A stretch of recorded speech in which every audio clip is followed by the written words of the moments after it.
The Tigers' final full day in Ireland took them to the Lahinch Golf Club, which is one of the oldest courses in the entire country of Ireland. It has ties going all the way back to the very beginnings of the sport of golf. Lahinch also features some of the most famous and most talked about holes in the entire sport.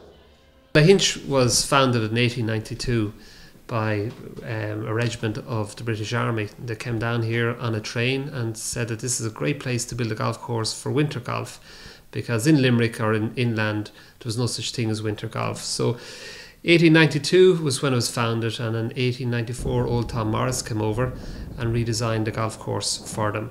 And that stayed in play until 1926, when the famous Alistair Mackenzie arrived over and moved the course, which is split both sides of the road, over to the coast side. And it has been in play ever since. Probably the most famous golf hole in golf, really, and definitely in Irish golf, is the par 3 fifth hole, which is the Dell. Again, it's completely surrounded by sand dunes. It's 154 of the white markers. You stand up, might be a wind with you, so you just have to trust your shot, close your eyes and just hit and follow the white rock. That'll tell you the location of the pin. It is really an amazing golf hole. It's what golf was when it was founded over 100 years ago. If a designer of a golf course now designed those two golf holes, people would be looking at him and saying, my God, is this person insane?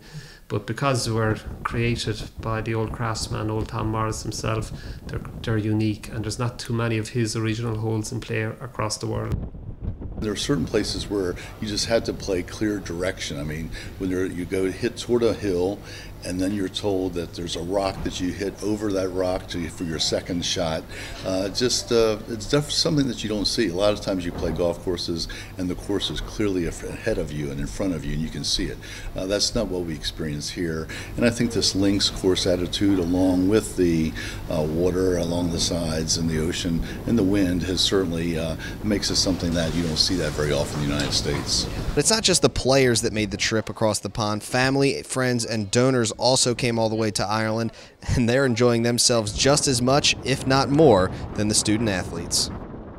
Well, we had an opportunity to go to see Cliffs of Moher, which is just an incredible view, looking out over the water and seeing all the various cliffs. Just a fascinating experience, and just looking the perspective, looking around, all around you. Of course, it also, you see the water splashing up as well, is something that I think just watching the action and reaction of everybody there was just fun to see.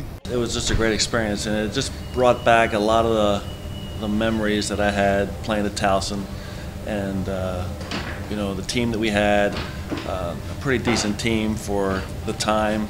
You know, winning a conference championship was cool, and that bonding for that team. You know, Tom was with me, and it was just fun being with him. And seeing the new generation was pretty cool. Getting to know some of the kids and maybe have them understand a little bit more about the history, because this is not status quo. What goes on in Ireland never happened before. So they maybe get a little bit better perspective in talking with Marty or talking to myself about what we did and what we thought was awesome to get $8 a day for food going away for a travel tournament. So it's neat to be able to have a little bit of influence on them. They're all young and they all know what they're doing, more so than I do in terms of golf, but they don't know necessarily the history. It's something that they'll always look back to, and they might take it for granted now, but in the future they'll remember it for the rest of their lives. I mean, from the great golf courses we played, I mean, incredible historical golf courses, to the St. Patrick's Day Parade in Ireland. I mean, how cool was that? And it was just fun. We'll never forget it. They really don't even have to tell a lot of the story to be able to say you played Waterville or you played Lahinch. I think being able to say, oh, by the way, our team, the entire team and the girls' team went to Ireland and played for a week. And that's probably enough to get anybody's eyebrows to raise and say, wow, this is a program that's on the map now. This is not a community college. This is not the Towson State College. This is a university program, and it's here to stay. It's safe to say that everybody that made the trip to Ireland made memories that they will never forget. The players got to learn about a new culture as well as a new way to play a game that they've been playing their entire lives. That's going to do it for our coverage here from Ireland on the Towson Sports Network. As the locals say, Salón go fóill, which means goodbye for now in Gaelic. Reporting for the Towson Sports Network, I'm Zach Maskovich.